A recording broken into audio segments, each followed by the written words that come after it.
retrouver.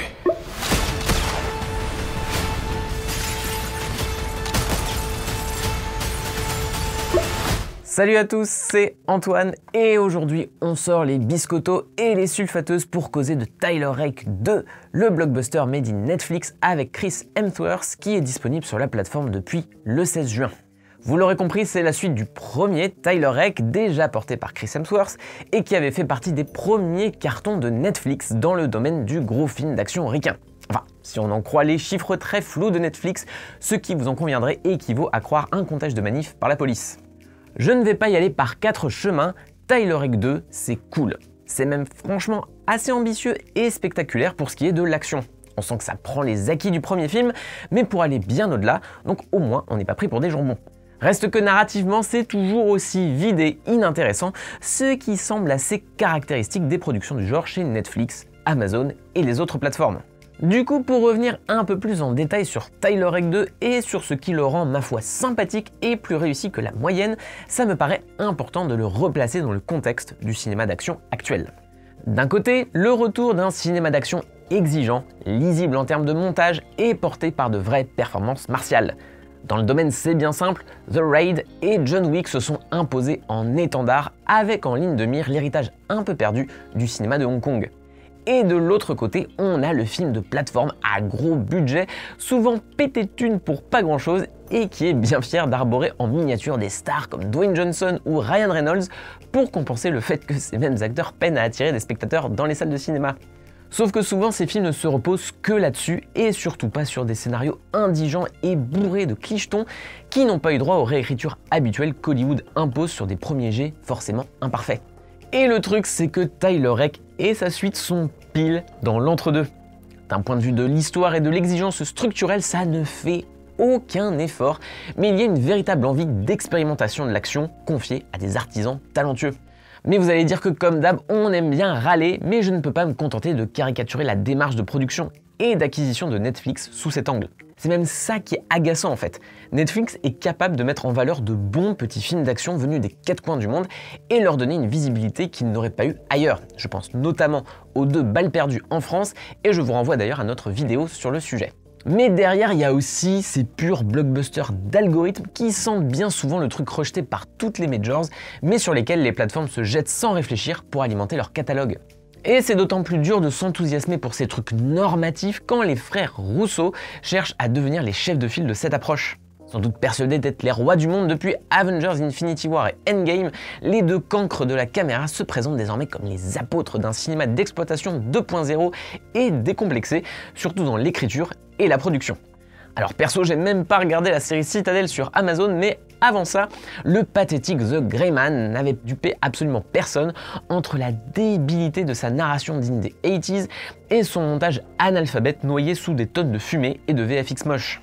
Cependant, même un cas désespéré comme celui des 2 réalisateurs mérite un peu de nuance. Grâce au carton de leur film Marvel, ils ont su profiter de leur renommée. Et la bonne idée qu'ils ont eue, c'était de suivre l'exemple de John Wick, qui pour rappel a été réalisé par Chad Stahelski et David Leitch, qui avant d'être réalisateurs étaient cascadeurs. Comme ça, le film était entre les mains de vrais passionnés et connaisseurs, et non pas d'une serpillière qui détruit tout au montage.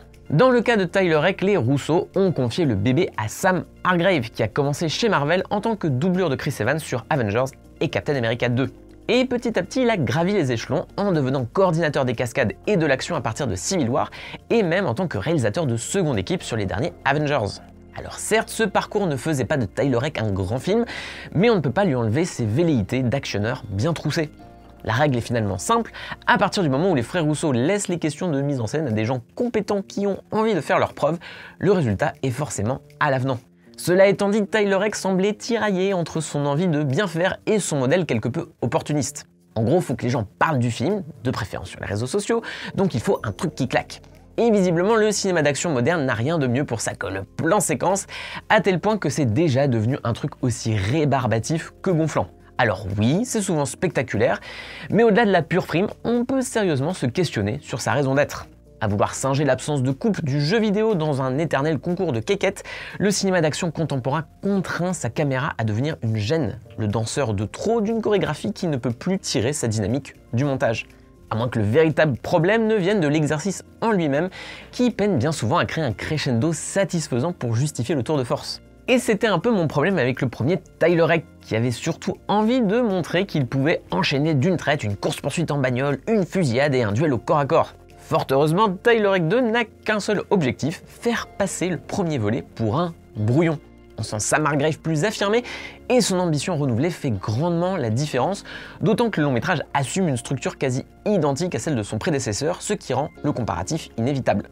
Résultat, le bonhomme bazarde sans autre forme de procès, son point de départ complètement prétexte et débile, puisque pour rappel, ce cher Chris Hemsworth terminait le premier épisode criblé de balles, dont une dans la gorge, avant de tomber du haut d'un pont. Mais pas de problème, avec un peu de rééducation et un entraînement dans la neige tendance Rocky 4, il est remis sur pied en 2-2 comme s'il avait juste chopé un rhume. Mais j'ai envie de dire tant mieux, parce que la justification de Tyler Rake 2 importe peu. Sam Hargrave a conscience de nos attentes, voire de notre appréhension, et lâche donc les chevaux très tôt. Cette fois, le réalisateur prend le risque de démarrer sur son plan séquence pour mieux bouleverser les acquis du premier film.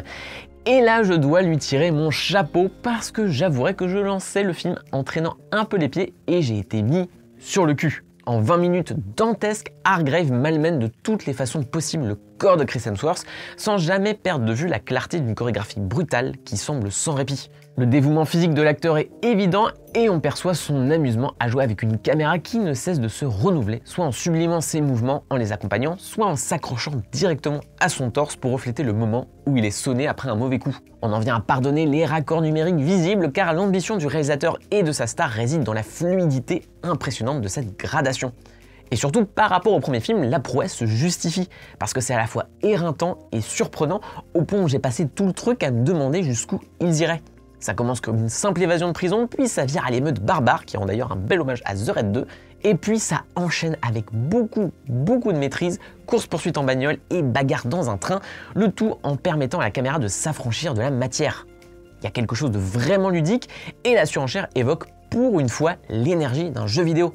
On pense autant à Uncharted qu'au meilleur de Call of Duty ou Battlefield, et le final dans le train aide à segmenter par wagon les enjeux spatiaux de la séquence. La prouesse se transforme en véritable expérience scientifique qui cherche à tester ses limites à chaque nouvelle arme utilisée, à chaque véhicule emprunté et à chaque décor visité. Et quand il s'agit de sulfateuses et d'hélicoptères, forcément, je suis aux anges.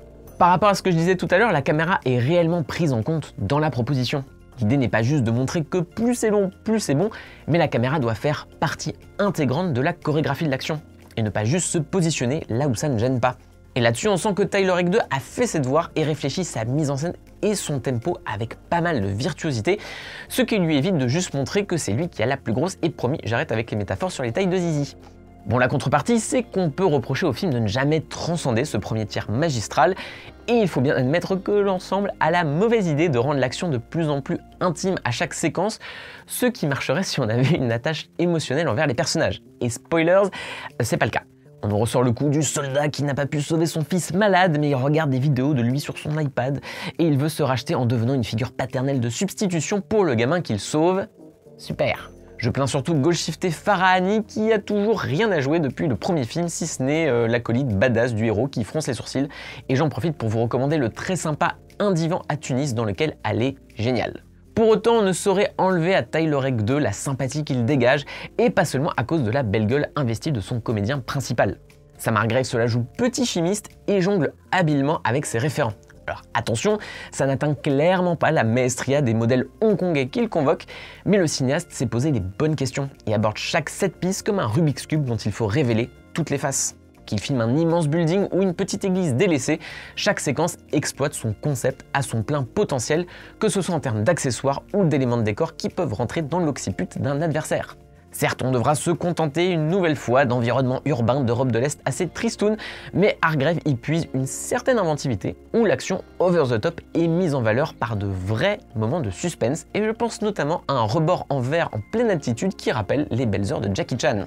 Dommage du coup que toute cette énergie ne soit au service de pas grand chose. Tyler Rake 2 a même l'air d'assumer la ringardise de son histoire, du moins jusqu'à son final en eau de boudin insultant, énième ouverture sur une suite qui n'excitera absolument personne. Et je me demande vraiment qui a pu valider un truc qui retombe autant comme un soufflé. Mais là réside sans doute la part de modernité cynique obligatoire dans ce blockbuster qui semble pour le reste sortir des années 80, avec quelques répliques sentencieuses et de l'action bourrine qui ne s'excuse de rien. Ce qui est marrant, c'est qu'il est là le cœur de la démarche des frères Rousseau. Sauf que eux l'assument qu'à moitié, ou alors c'est pour faire pire que les trucs qu'ils voudraient transcender. Au moins, Tyler Rake 2 tire de tout ça un vrai plaisir de cinoche, franchement généreux. Vous pourrez me dire que je nivelle par le bas, mais par rapport à Red Notice ou The Greyman, je préfère largement ça. Voilà, c'est la fin de cette vidéo, mais avant que vous ne partiez mater Tyler Rake 2, il est de mon devoir de vous rappeler qu'Écran Large a besoin de vous. Pour cela, vous pouvez aller lire sur le site nos beaux articles et même souscrire à notre abonnement premium qui vous propose pour quelques euros par mois un accès exclusif à des dossiers approfondis sur des films aussi variés que À la merveille de Terrence Malick ou Sidekick avec Chuck Norris. Et ça, c'est de l'écran très large. Le lien est en description et sur ce, je vous laisse, je pars muscler ce corps de bébé pour ressembler à Chris Hemsworth. À la prochaine!